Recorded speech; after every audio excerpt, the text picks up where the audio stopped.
Bem, pessoal, vamos de BTC no fim de tarde dessa segunda-feira, 16 de outubro. Agora na Espanha, 21 horas e 19 minutos. No Brasil, 16 e 19 da tarde. Gente, a BTC promoveu um pump, chegou a fazer a máxima em 30 mil dólares e fez recuar o corpo real aqui para um patamar logo acima da MM200, que é essa linha alaranjada.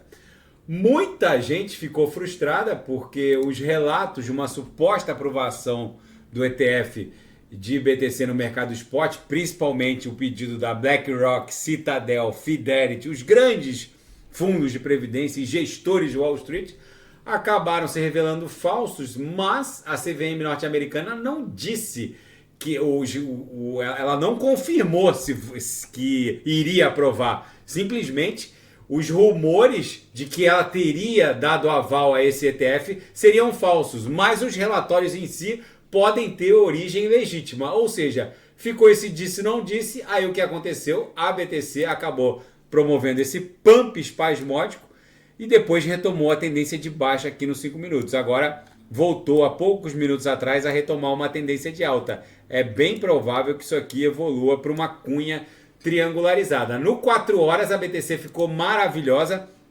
porque mesmo sendo falsos esses rumores, esses relatórios que dariam conta de que a SEC, a CVM norte-americana, já teria aprovado um ETF de BTC no mercado à vista, o fato é que há um aval judicial autorizando a Grayscale Trust, uma empresa de capital aberto, cuja abertura de capital foi aprovada pela SEC, pela CVM norte-americana, e que tem como único objeto social comprar BTC. Um tribunal norte-americano falou que era abusiva a conduta da SEC de permitir a abertura de capital social de uma empresa cujo único objetivo social é comprar BTC e, ao mesmo tempo, negar um pedido de ETF no mercado spot. E com essa decisão, o tribunal autorizou a Grayscale Trust de capital aberto a converter o seu título mobiliário em ações para um ETF de BTC no mercado à vista. Basicamente, a Grayscale ficaria sozinha no mercado, o que violaria um primado do ordenamento jurídico norte-americano, que é a livre concorrência, ou seja, não tem como a SEC, a CVM norte-americana, negar um pedido de ETF da BlackRock, da Fidelity, da Citadel, porque senão ela deixaria basicamente a Grayscale sozinha no mercado de ETF de BTC, no mercado à vista, já que há uma ordem judicial autorizando a Grayscale a converter as suas ações da Grayscale Bitcoin Trust em ETF de BTC no mercado à vista. Ou seja, mesmo que esses relatórios não tenham sido confirmados pela SEC, é óbvio que a SEC vai autorizar a emissão de ETF no mercado à vista por essas gigantes de Wall Street. Aqui no 4 horas, a gente acabou carcomendo todas as ordens de vendas do book, então agora a BTC vai ficar testando aqui, em algum momento ela vai explodir em direção a 30, para um patamar entre 30 e 31 mil dólares, que vai ser a nossa onda 1, a tão propalada onda 1. Na projeção, a nebulosidade esverdeada ficou com as duas linhas agressivamente apontadas para cima, naquele modo de investigação da faixa de justiça do preço. No gráfico de 6 horas, a gente está esgarçando a upper. É óbvio que isso aqui agora provavelmente vai evoluir para uma acumulação triangularizada e aí depois explode para um patamar ali acima de 30 mil dólares. Na minha leitura, vai ser a grande onda 3.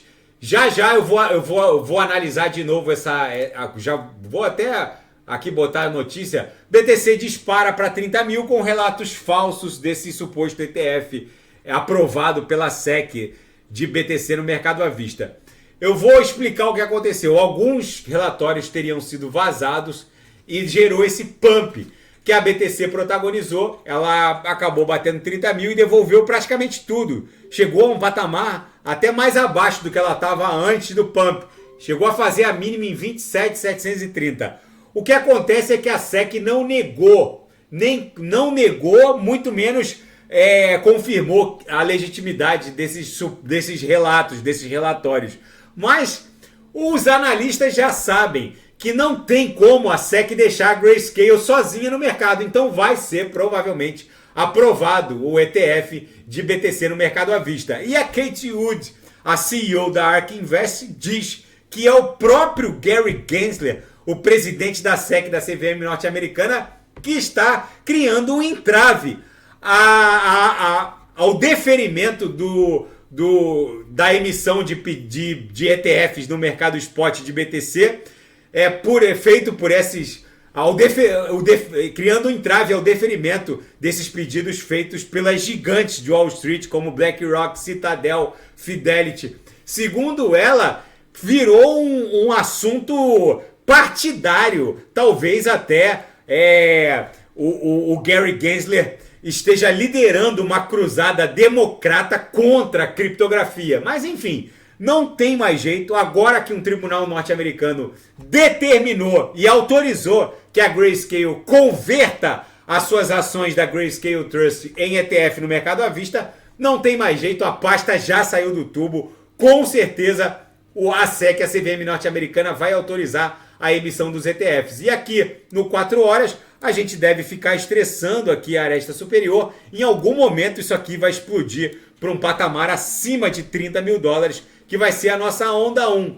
E na seara geopolítica e finanças internacionais, o ministro da Defesa israelense alertou os Estados Unidos que essa guerra entre Israel e Hamas vai ser um conflito longo e duradouro, já que Israel não vai descansar enquanto todos os integrantes do Hamas estiverem destruídos ou devidamente executados, por assim dizer, sumariamente, como os Estados Unidos fizeram com a Al-Qaeda. Ninguém foi atrás do Bin Laden para levá-lo a julgamento. Simplesmente os americanos reagiram e caçaram um por um e executaram sumariamente. É isso que Israel vai fazer. E o Irã adverte que a expansão da guerra entre Israel e o Hamas é inevitável.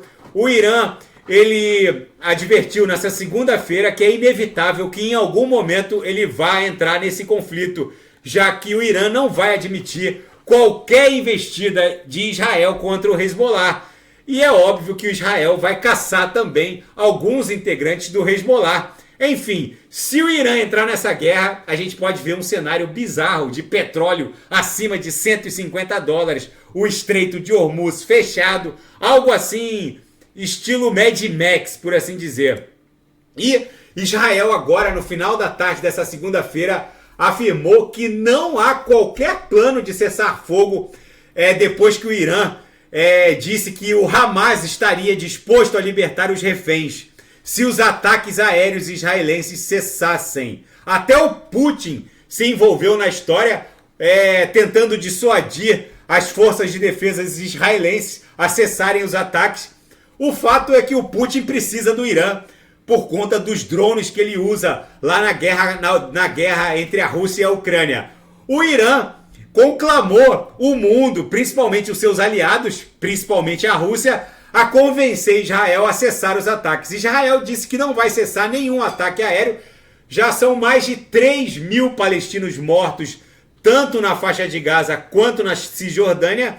A guerra segue escalando. O Irã disse que vai se meter no conflito. O Putin tentou dissuadir as forças israelenses. O presidente Vladimir Putin entrou na febril briga diplomática nessa segunda-feira, falando em nome de alguns atores. Chegou a ligar para a Autoridade Nacional Palestina, enfim, o Mohamed Abbas, mas enfim, nada foi suficiente para cessar os ataques. Israel seguiu bombardeando e disse que vai seguir bombardeando até dizimar todos os integrantes do Hamas. Enfim, gente, tudo leva a crer que esse conflito vai se espraiar até o Irã. Se isso acontecer, eu ouso afirmar aos senhores que nem 40 mil segura a BTC. Porque aí a gente vai ter um cenário meio apocalíptico, Mad Max, que a gente não sabe como... A gente sabe como começa, mas não sabe como termina.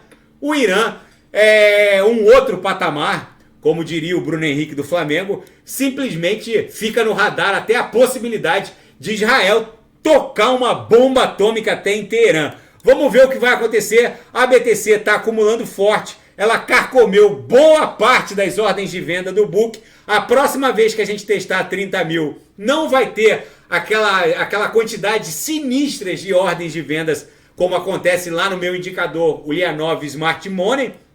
Simplesmente o book já está bem carcomido, rarefeito. Isso aqui pode explodir facilmente para 31, formar uma onda 2 e uma onda 3, buscar algo ali em torno de 40 mil dólares. Tá bom, pessoal? Se nada fugir do script, eu volto amanhã para analisar a própria BTC. Fiquem com Deus. E quem quiser sugerir alguma análise é só colocar nas mensagens abaixo. Grande abraço, até amanhã. Fiquem com Deus.